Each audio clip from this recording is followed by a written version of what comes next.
I am happy to note that the 15th International Labor and Birth Research Conference, which is being held from 2nd to 4th December as a virtual event organized by the Fernandez Hospital, Hyderabad. The theme of the conference is pandemic, pregnancy, position of birth, which is very appropriate because world is experiencing COVID-19. Conducting antenatal care, natal care, and postnatal care is very challenging for the midwives. According to the Lancet, safe and effective midwifery care, which includes family planning, can avert 83% of all maternal deaths, stillbirths, and newborn deaths. The concept of midwifery-led care units managed by the nurse practitioners in medical colleges, district hospitals, referral units, and community health centers is conceptualized by the Government of India.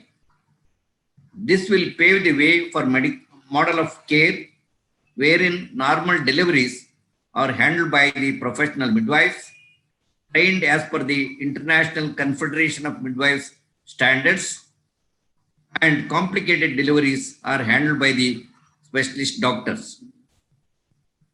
This initiative will enable healthy women and their newborn to experience high quality, respectful continuity of care provided by the nurse practitioner midwives and also integration of midwifery care in the public health system.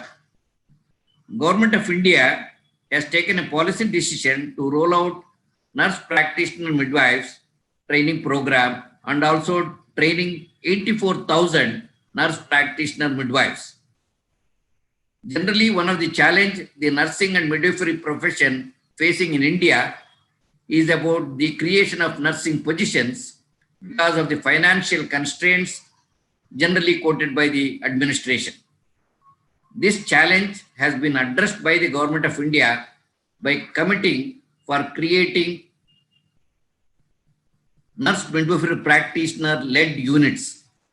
This will go a long way in achieving the sustainable development goals, especially infant mortality rate, maternal mortality rate, and the neonatal mortality rate.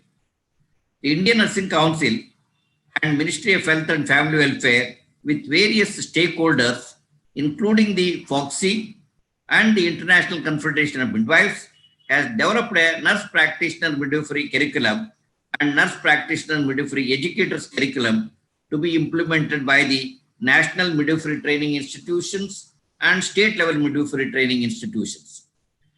To implement effectively the nurse practitioner midwives in a day-to-day practice in the clinical setting, the challenge of the nursing and midwifery profession facing is about legal empowerment. This is due to the absence of component of scope of practice in the existing Indian Nursing Council Act. To address this and also to implement various policy reforms in nursing education and practice, Government of India has formulated National Nursing and Midwifery Commission on the lines of the National Medical Commission, which has been recently approved by the Parliament. The National Nursing and Midwifery Commission will have a component of scope of practice which will facilitate to regulate the scope of midwifery practice. I hope during the conference, evidence-based research in midwifery will be discussed and deliberated and will come out practicable solution for implementation. I wish all success to the virtual event conference. Thanking you.